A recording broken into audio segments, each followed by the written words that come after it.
Now, every Thursday, we head to the US to find out what's happening in Washington. Alistair Dawber is the Washington correspondent of The Times and The Sunday Times. Hello, Alistair. Hi, Hugo. Thanks for being with us again. The US Vice President Kamala Harris called Trump a fascist who wants unchecked power. Let's listen. Good afternoon, everyone.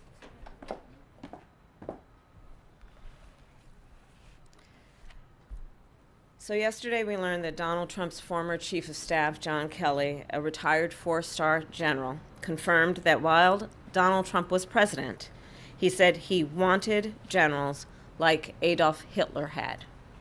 Donald Trump said that because he does not want a military that is loyal to the United States Constitution.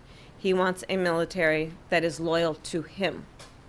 He wants a military who will be loyal to him personally, one that will obey his orders even when he tells them to break the law or abandon their oath to the Constitution of the United States.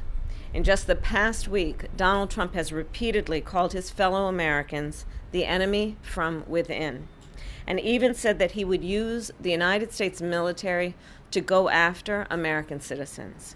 And let's be clear about who he considers to be the enemy from within. Anyone who refuses to bend a knee or dares to criticize him would qualify, in his mind, as the enemy within, like judges, like journalists, like nonpartisan election officials.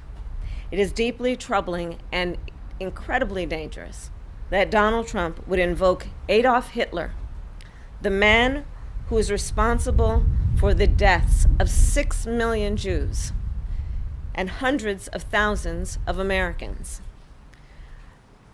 All of this is further evidence for the American people of who Donald Trump really is.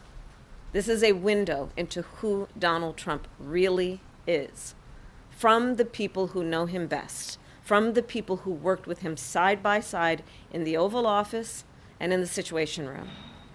And it is clear from John Kelly's words that Donald Trump is someone who, I quote, certainly falls into the general definition of fascist, who in fact vowed to be a dictator on day one and vowed to use the military as his personal militia to carry out his personal and political vendettas. Donald Trump is increasingly unhinged and unstable.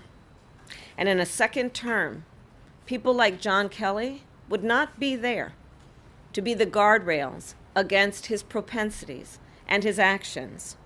Those who once tried to stop him from pursuing his worst impulses would no longer be there, and no longer be there to rein him in. So the bottom line is this. We know what Donald Trump wants. He wants unchecked power. The question in 13 days will be, what do the American people want? Thank you. Alistair, what does this say about Harris's approaching the campaign in the final couple of weeks? Did she mean to say this? Was this a plan? I think it's absolutely deliberate. Yeah, everything now about Kamala Harris's campaign is about attacking Trump's character. Polls show that Trump is ahead on the economy, he's ahead on other important issues in this election, like border security and immigration. Kamala Harris really does feel as that attacking Trump's character is probably her best route to office. During that town hall meeting last night at CNN, hosted by CNN, she was asked by members of the audience about the economy and other issues. And at every opportunity, she moved the conversation back to Trump's character. Now, given that we had these comments from Mark Milley, the former chair of the Joint Chiefs in the US, and also John Kelly, who was Trump's chief of staff when he was president, saying that Trump displayed fascist tendencies, that he admired Hitler. He said he wanted generals like Hitler's generals, according to these two senior military figures. It's an open goal, really, for Kamala Harris. And I think her approach is just attack Trump's character. And when she can call him a fascist, all the better from her point of view. And how has Team Trump responded to this so far? Well, they've obviously launched attacks on both Milley and Kelly. They've both in the past been in Trump's crosshairs. They point out the fact that Kamala Harris doesn't want to talk about the issues that really are central to this election, let's say the economy, border security, and so forth. So they're hitting back. Of course, Trump denies ever using these words. He would say that. But this is, I think, where the election campaign's heading over the next fortnight or so. And look, apart from these comments, do we think that Kamala Harris performed well at the CNN town hall or not so well? Well, it was a friendly broadcast. It's worth pointing out that this was meant to be one of the debates with Donald Trump that had been penciled into the diary. Trump turned the opportunity down. So it's worth pointing that out. She took questions from the audience. Several members of the audience wanted to know about her economic plans and so forth. And she was very quick to turn the conversation back to Trump's character. One or two of the people who'd asked her questions were buttonholed by the media later on and asked whether they thought that they'd got satisfactory answers. And the general response was no, not really. Alistair, a Times poll has found that more than a quarter of Americans believe that civil war could break out after this year's presidential election.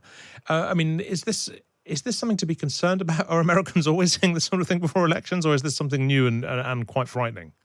Well, it's relatively new in the sense that I don't think too many people thought about post-election civil wars 20 years ago.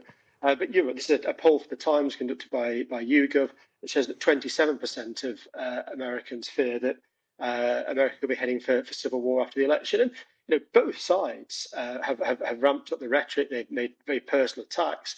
Trump has questioned the integrity of the election already in several states, as have some of his key supporters. So, are we going to be having pitched battles in the street on November the 7th and 8th? I doubt it very much. But there's certainly a fear that what is supposed to happen after election, a peaceful transfer of power from one person to the next, won't necessarily happen. And of course, people remember very vividly what happened on January the 6th in 2021, where a lot of Trump supporters whipped up his opponents, say, by his speech outside the White House, went and attacked the Capitol building. Yeah, indeed. Look, Alistair, this story that we've been covering this morning about Labour Party politicians and activists campaigning for the Democrats in the US and Donald Trump being cross about it. How big a story is that in the United States? It's not making as many waves in the US as it is in the UK, I think it's fair to say. I mean, I spoke to several of Trump's people yesterday, and one of the senior people hadn't actually heard the story, wasn't aware of it. It had been done by someone else. I think it's just trying to get half a percentage more support. The whole story here, from Trump's point of view, has been wrapped up in American independence and, frankly, kicking the Brits out in 1776, and we haven't learned our lesson since, sort of thing. There wasn't much pickup yesterday. Again, I called around several members of Congress, and many weren't aware of the story and certainly weren't bothered by it. I think it does speak, though, to this idea that about the fairness and the integrity of elections. There are pretty strict rules and laws on how much campaigns are allowed to spend and the influence of foreign nationals. And I think that it does speak again to this idea that is the election safe? Is it being interfered with from the outside? Is it safe and secure? Yeah, indeed. Thank you very much indeed, Alistair Dawber. Always a pleasure. Alistair is the Washington correspondent.